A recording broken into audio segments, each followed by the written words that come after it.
Halo Invest Family, kita kembali lagi di pembahasan podcast. Kali ini aku dan Ko Budi bakal sharing sebenarnya sebagai anak muda yang mau beli rumah pertama itu lebih enaknya itu beli rumah primary atau secondary. Oke.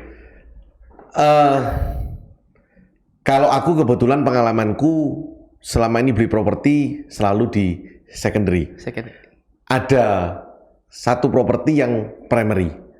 Nah, enak atau nggak enaknya sama-sama plus minus lah ya, plus minus. Kalau kita beli dari developer, itu otomatis kita itu ikut wave. Wave-nya dari developer. Apalagi kalau developer itu tanahnya masih gede. Ya. Masih besar, apalagi developernya besar. Ya. Contoh, dia punya tanah 100 hektar. Kita cuma beli 100 meter. Mana yang kira-kira punya kepentingan untuk meningkatkan nilai tanah? Developer atau kita? Developer harusnya. Pasti, karena dia 100 hektar. Iya, masih banyak. Kita 100 meter, kita mikir naik nggak. Developer yang lebih mikir, saya mau naikin nggak? Aku mau naikin nggak? Nah, dia lebih getol dan menghabiskan biaya untuk branding, untuk edukasi, untuk membangun infrastruktur, fasilitas. Itu pembaginya juga akan jadi jauh lebih rendah. Ya. Karena tanahnya gede, 100 hektar di sana. Nah, kita ikut wave. Kalau ikut beli barang dari developer yang lahannya masih besar, yang primary. Nah, sehingga kalau kita beli di awal-awal, mau nggak mau, gelombang itu akan bawa kita cuan. Ya. Contoh perumahan gede di Surabaya. 3.500 hektar atau 1.000 hektar. Nggak usah sampai situ, 40 hektar aja kita udah dapat wave-nya. Ya. Tapi wave-nya itu kita dapat panjang atau pendek. Ya. Tambah gede developernya, maka akan dapat semakin panjang. Ya. Nah, atau beli secondary. Nah, kalau beli secondary itu kan kita terlambat momentumnya. Gitu. Sama-sama di developer Karena yang besar nih. Sudah terbentuk. Betul, karena sudah terbentuk. Kecuali kita mengharapkan yang butuh duit. Ya. Sehingga dia jual rugi. Ya. Kalau dia jual rugi, otomatis kan kita bisa dapat gain, keuntungan dari bunga ataupun lebih murah. Nah, tapi kalau secondary kita terlambat dan developer ini wave-nya cepat, kita mau nggak mau kalah di situ. Nah, kecuali habis kita beli lalu krismon, ya kan? Atau habis launching krismon lalu ekonomi kacau. Secondary-nya, nah jadi resiko membeli secondary itu otomatis harganya akan lebih mahal daripada yang primary. Kemudian cara bayar otomatis primary itu lebih menguntungkan daripada secondary. Ya. Kalau primary, developer bisa diajak diskusi. Ya. Apakah nyicil DP, apakah in-house tanpa bunga, apakah dapat fasilitas furnish, semi furnish, macam-macam di sana. Nah, lalu garansi itu akan jauh lebih harganya lebih awal, masih awal-awal. Apalagi kalau masih NUP itu malah harganya masih bottom. Biasanya dia akan naikin. Tapi apakah dulu primary dulu dan sekarang itu sama kok?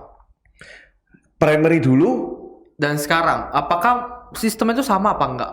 Karena kalau sekarang kan lebih bukan free DP ya, tapi lebih kayak subsidi DP, free BPHTB, ya kan, terus ada bukan pemerintah juga ada free PPN, terus free biaya notaris, asuransi KPR gitu. Apakah dulu juga seperti itu? Tergantung kondisi. Jadi di Indonesia atau tepatnya Surabaya ya, itu developer itu punya pride bahwa harga nggak boleh turun. Harga nggak boleh diskon. Jadi apalagi developer tambah gede ya. Kalau dia banding harga diskon, berarti dia mengecewakan customer lama. Mengecewakan pembeli lama. Hari ini 1M, besok karena dia nggak laku-laku diturunkan 900 juta. Otomatis yang pembeli 1M komplain kan. Loh kenapa kok kamu dulu jual aku 1M lebih mahal? Janjimu kan bisa naik kan. Nah, kalau kondisinya nggak baik, ekonomi nggak baik, developer biasanya tidak menurunkan harga, tapi menambahkan bonus. Harganya tetap. Menambahkan bonus itu seperti apa? Free BPHTB, free PPN, bonus furniture, bonus mebel. Yang kalau di total nilainya juga kurang lebih sama dengan diskon. Kembali seperti nilai sebelumnya. Tapi kan berbeda. Belum tentu cara kamu ngebungkusnya beda ya. Betul. Belum tentu kamu mau tak beli kursi itu kan. Kamu beli ini dapat kursi, belum tentu kamu mau. Nah, ini masih bisa menjaga pride dari developer sehingga dia tidak merusak image-nya dia. dapat mebel, orang nggak capek, tapi kan mebelnya kamu nggak bisa milih, sudah seperti rumah contoh ini dan lain sebagainya. Nah, itu kemudian cara yang berbeda dibandingkan dulu adalah sekarang ini kan marketing ya terus berkembang, pakai NUP. Nomor apa itu? Nomor urut pemilih ya. Nomor urut pemilihan ya. Jadi kayak ngambil karcis dokter, nomor antrian ya kan? Itu developer memakai cara ini untuk menganalisa animo pasar. Nah kalau NUP-nya banyak sekali, Men, kita malah pembeli ini juga secepatnya dapat. Karena kalau sudah sold pasti naik harganya. 3%, 5%, atau 7% tergantung seberapa besar animo ininya. Kadangkala itu rekornya itu barangnya cuma 30, yang NUP bisa 600, bisa 600 orang. Nah kalau seperti itu nih barang pasti akan naik. Nah itu. Nah berarti sebenarnya kan kalau ya kita ngomong kalau kita dari segi investasi ya mungkin ada kenaikan. Cuma kalau buat teman-teman juga kan sebenarnya kalau dia mau beli rumah pertama dia, nah sebenarnya lebih cocok harusnya dari primary ya jadinya, karena kan memang lebih ringan dari segi biaya finansial kita ngomongnya ini. Betul. Dari cara bayar itu jauh lebih meringankan. Kalau sekarang kan ada cicilan DP. Kalau kita beli secondary kan nggak ada cicilan DP. Langsung DP cash keras. 20%, 10%, 20%, 15%. Kalau itu 1M kan besar sekali. Betul. Kalau ini kan bisa dibagi 36 kali, 27 kali. Nah, cuman secondary akan jadi pertimbangan saat klasternya muncul ke yang klaster kedua. Saat klaster pertama dibangun, lalu muncul klaster yang kedua. Klaster kedua ini kan pasti harganya lebih mahal. Fase 2 maksudnya ya? Fase 2, ya tahap 2. Itu kan otomatis lebih mahal daripada fase yang pertama. Nah fase pertama ini kan ada barang-barang yang secondary. Harganya kan lebih murah daripada yang fase 2 ini. Nah jadi ngambilnya ke sini. Kayak aku nih ngambil rumah di perumahan yang komplek perumahan. Aku nggak ngambil yang di klaster barunya dia, karena harga per meternya sudah tembus 12 juta per meter, 10 juta per meter. Klaster lama masih 6 juta per meter, 7 juta per meter di situ. Tapi tentu dengan lingkungan yang lebih bagus, fasilitas yang lebih dekat, jalan yang lebih aksesnya lebih enak. Nah, tapi di sini aku bisa dapat harganya lebih murah karena kan price concern waktu itu di sana. Itu. Nah berarti ya sebenarnya ya perlu pertimbangan juga ya antara mau primary sama secondary.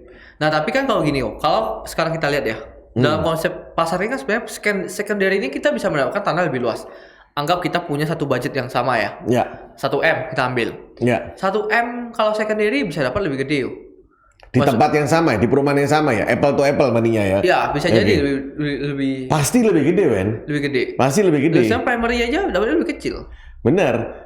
Barang primary, klaster yang lebih baru, pasti harga per meternya lebih tinggi daripada yang tahap lama. Betul. Nah, tahap lama ini kalau barang developer biasanya udah habis.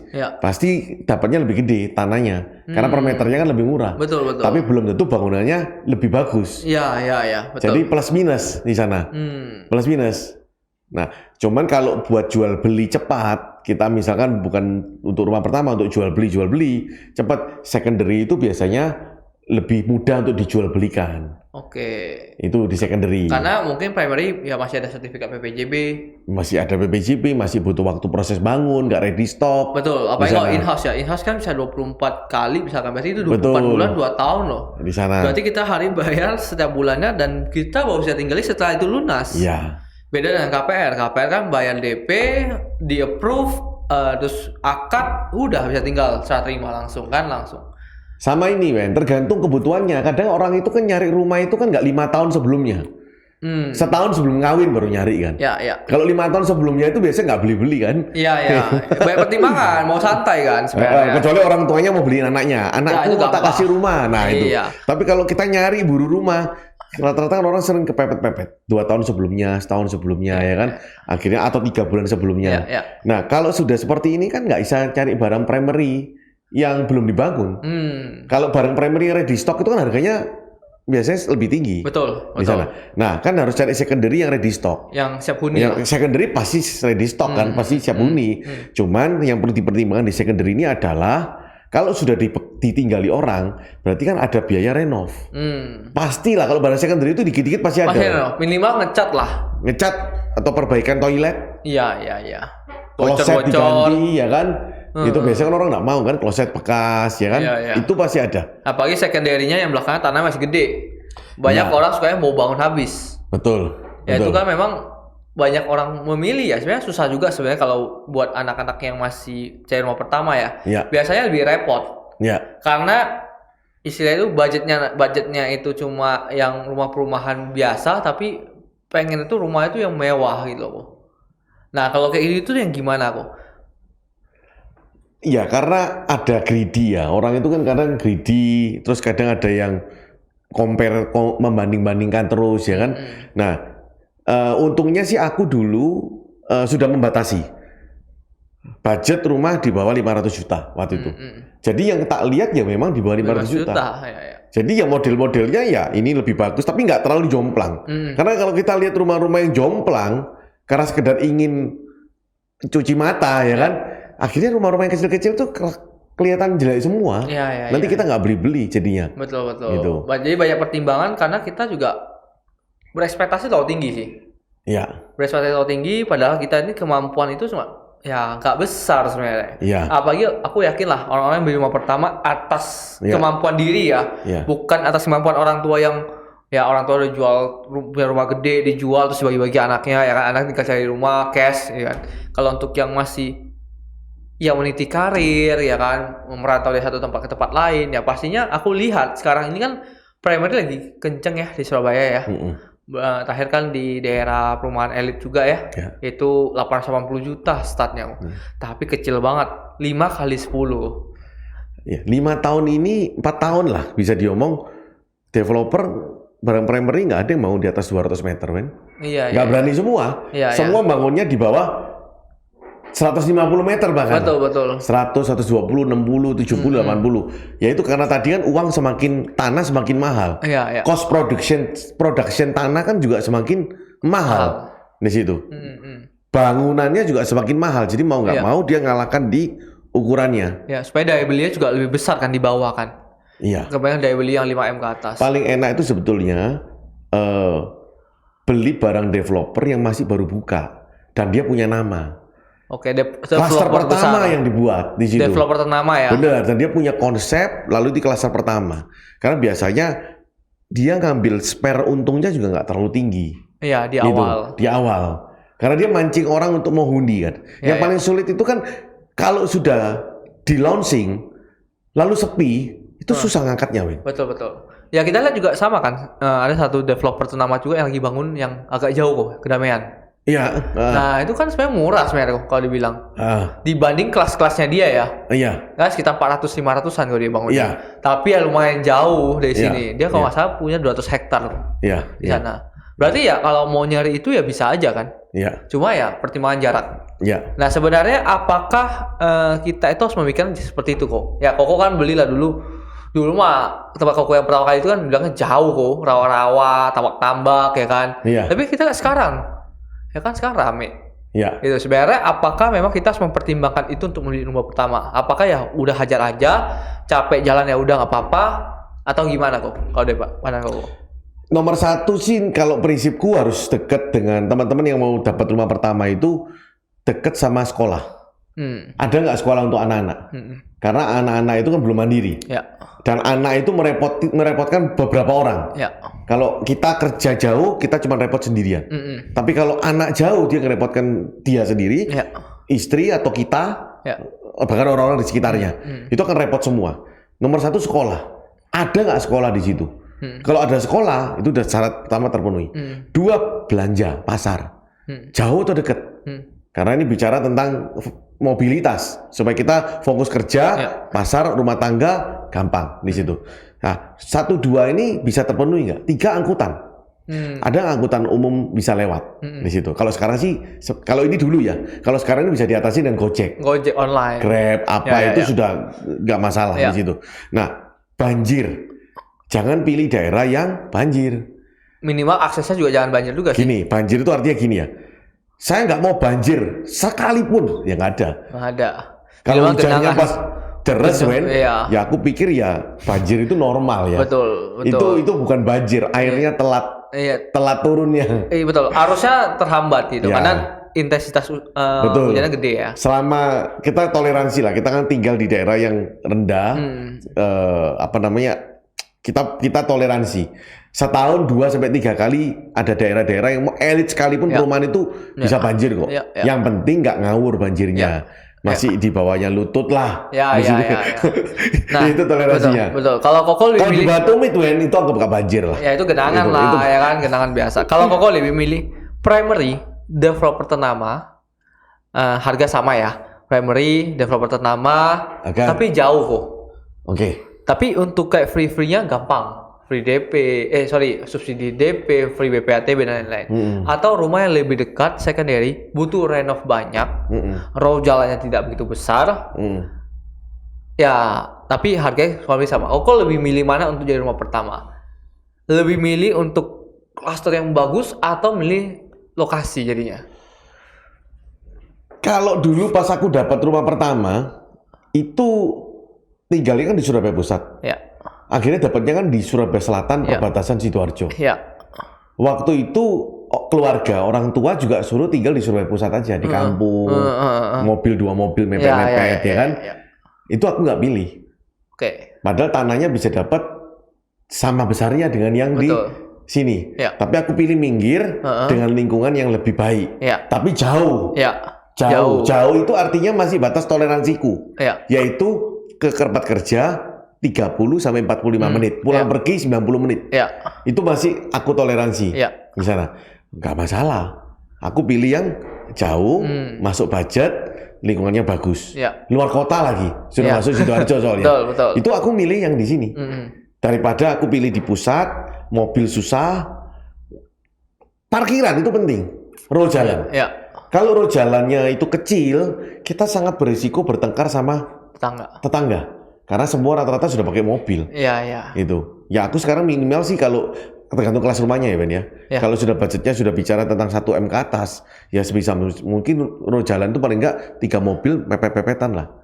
Kalau 1 M, 2 M ke atas lah. Kalau 1 M ke atas agak susah. Ya 2,5 mobil tuh bagus lah. 2,5 mobil udah bagus di situ. Kalau 3 row 3 mobil is perfect lah. Cukup itu sudah. Berarti ya Koko lebih milih jaraknya jauh tapi punya lingkungan yang bagus ya.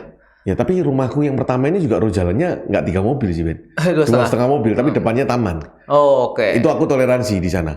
Itu. Ya tapi pada akhirnya kan memang kita ini kan kayak aku gini kan mau beli rumah juga kan aku juga mikir. Kalau aku ya meskipun ada yang lebih jauh dan lebih murah ya aku berusaha jadi lebih mahal kok. Bukan budget yang sama ya. Kayaknya susah cari budget yang sama. Kalau misalkan mau beli yang Citraland yang agak jauh itu ya bisa aja dapat 500 bisa kok. Ya kan? Tapi aku mempertimbangkan jauhnya. Karena mungkin kalau aku dunia mungkin berputar ya kok ya. Kalau dulu kan orang kerja itu kan lebih slow. Tapi kalau semenjak pandemi kan bekerja lebih cepat ya kok ya. Perubahan kan cepat sekali.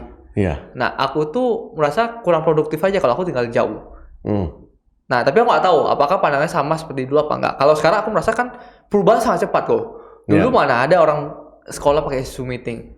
Sekarang ya biasa aja sekolah Zoom meeting, kerja Zoom meeting dan sebagainya. Bahkan orang sekarang ada perusahaan-perusahaan yang mulai WFH total, gitu untuk memperkecil operasional kan. Nah, tapi kok gimana tuh kayak gitu?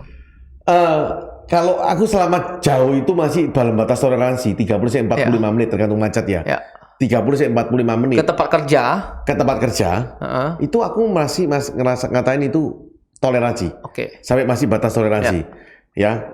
Normal 30 menit, macet normal ya 45 menit.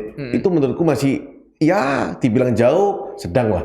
Itu menurutku ya di situ. Nah, karena aku lebih prioritaskan untuk keluarga yang dekat. Jadi keluarga artinya anak, istri kemana-mana dekat. Itu aku lebih prioritaskan di sana.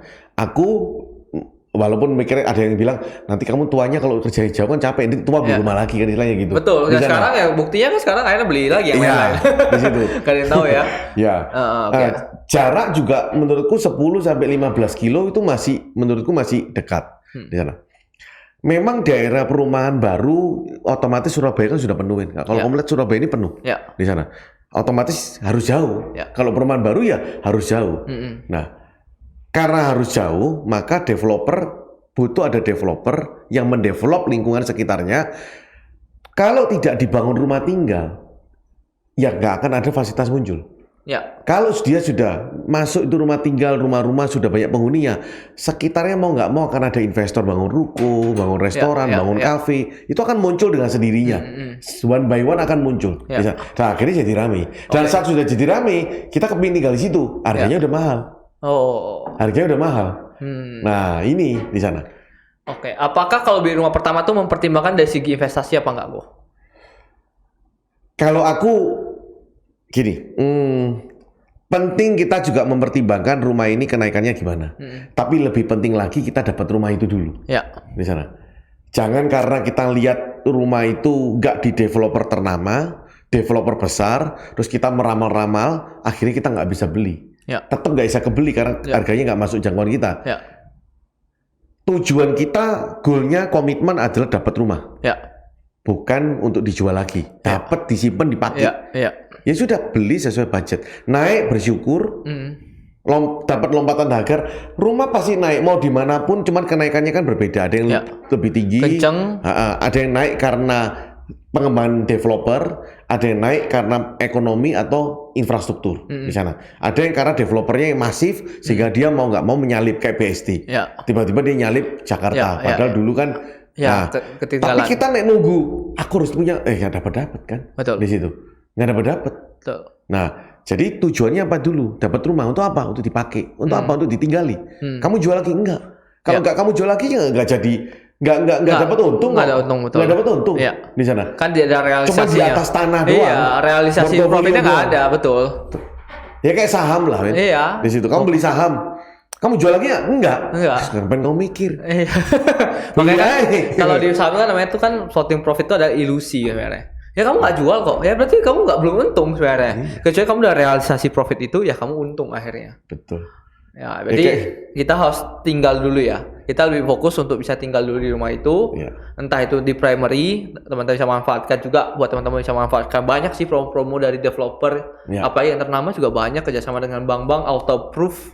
Itu bagus banget. Tapi kalau teman-teman mempertimbangkan secondary, ya pilihlah yang tepat juga. Jangan terlalu mahal kali ya kok ya. Ya, yang penting jangan perhatikan lingkungannya. Aman, nggak banyak jambret, ya kan? Lalu nggak banjir, ya oke lah di situ. Nah. Ya aku berharap sih yang teman-teman juga nonton ini juga. Doakan kamu bisa beli rumah segera. Tinggal dieksekusi itu kan. Tinggal dieksekusi betul. Lagi kan makanya kan udah hitung-hitung juga. Ada keuntungan juga kok jadi agent properti. Kita ngerti lah. Banyak keuntungannya. Keuntungan jadi agent properti ada loh. Kita bisa mendapatkan harga jauh lebih murah daripada orang-orang luar sana ya kan. Karena kan memang ya kita tahu lah beberapa caranya gitu kan. Karena memang pengetahuan tentang properti ya kita juga share di sini ya supaya teman-teman yang nonton ini juga ngerti kok nantinya. Gitu sih. Mungkin tambahan Deko Budi. Untuk membeli rumah, mendapatkan rumah pertama itu memang kita harus planning jauh-jauh hari. Nggak bisa tiba-tiba. Mendapatkan rumah itu memang seperti dapetin jodoh. Ya, cari jodoh. Makanya kan ini bukan jodohku, ini belum jodohku. Tapi jangan lupa, jodoh juga harus dikejar. Kalau nggak kamu kejar, ya nggak dapat. Ya kan? Kalau kamu terlalu cerewet, ya nggak dapat di sana.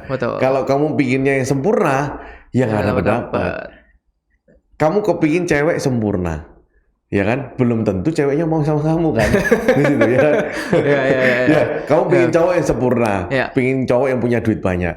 Lah kalau cowoknya udah punya duit banyak, belum tentu juga mau sama kamu kan. Sama juga dengan rumah. Kamu pengennya rumah yang luar biasa, yang bagus, yang apa? Saat kamu sudah punya duit itu, belum tentu rumahnya jodohmu. Sudah diambil orang lain. Bisa juga harganya sudah naik, sehingga bukan jodohmu lagi. Maka sesuaikanlah, pilih jodohmu itu sesuai dengan kapasitasmu hari ini. Di sana. Jangan mengharapkan yang aneh-aneh dulu ya kan. Udah itu ya. Oke. Jadi teman-teman juga harus kejar impian juga lah. Buat rumah pertama tuh memang aku bisa bilang tidak gampang, tapi butuh kesiapan juga untuk ngambilnya. Ya teman-teman bisa persiapan lah. persiapan apapun yang teman-teman bisa lakukan, ya teman-teman juga bisa nonton banyak video-video kita di sini juga yang kita fokus di bahas properti, supaya banyak orang-orang yang akhirnya yang memikirkan bahwa properti itu adalah hal susah jadi gampang dapat. So mungkin itu aja Ko Budi hari ini kita bahas. Semoga teman-teman juga banyak yang ngerti lebih properti lebih dalam lagi, dan buat teman-teman yang udah nonton jangan lupa untuk share ke teman-teman kalian supaya banyak channel ini bisa bertumbuh terus untuk bisa bahas tentang properti, bisa mengedukasi dan bisa berimpact buat masyarakat. Thank you teman-teman, see you sekarang pasti bisa.